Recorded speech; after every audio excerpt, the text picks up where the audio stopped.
Hope you all are doing great. तो आज हम करेंगे chapter formation of a company का एक छोटा सा पार्ट। डिन है तो छोटा सा पर बहुत इंपॉर्टेंट है। डिन का मतलब डायरेक्टर आइडेंटिफिकेशन नंबर।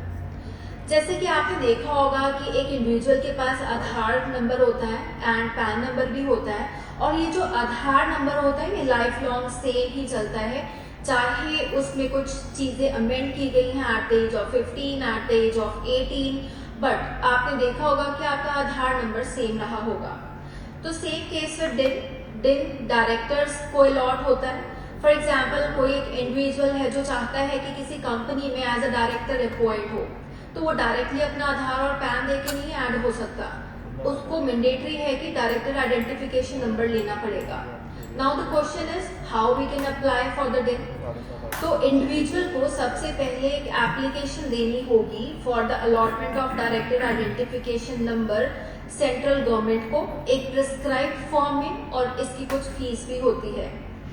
तो जब एक बार एप्लीकेशन चली गई सेंट्रल गवर्नमेंट के पास, उन्होंने सारी डॉक्यूमेंटेशन देख ली कि करेक्ट है, वेरीफाई हो गया, एंड आफ्टर दैट मतलब पूरी सेटिस्फेक्शन के बाद डायरेक्टर आइडेंटिफिकेशन नंबर अलॉट हो जाएगा उस इंडिविजुअल को। अब क्वेश्चन ये भी आता है कि क्या वो इंडिविजुअल किसी और कंपनी में डायरेक्टर बनना चाह रहा है, तो क्या सेम डिन चलेगा या उसको फिर से अप्लाई करना पड़ेगा? सो आंसर इज डिन जो है वन इंडिविजुअल वन डिन। जैसे आपने देखा है ना, वन नेशन वन टैक्स, तो सिमिलरली डिन के लिए भी यही इम्प्लाइड है, वन डिन फॉर वन इंडिविजुअल। तो ये लाइफ टाइम वैलिडिटी के साथ आता है, आपको दोबारा से डिन अप्लाई करने की जरूरत नहीं है। डिन जो है वो एक 8 डिजिट यूनिक नंबर है जो हर इंडिविजुअल का एक यूनिक नंबर होता है। देन डिन लेने के लिए इंडियन जो है हमारे, उनके लिए प्री रिक्विजिट है कि डिन नंबर अलॉट उनको करवाना जरूरी है, अदरवाइज वो कंपनीज में एज अ डायरेक्टर अपॉइंट नहीं हो सकते।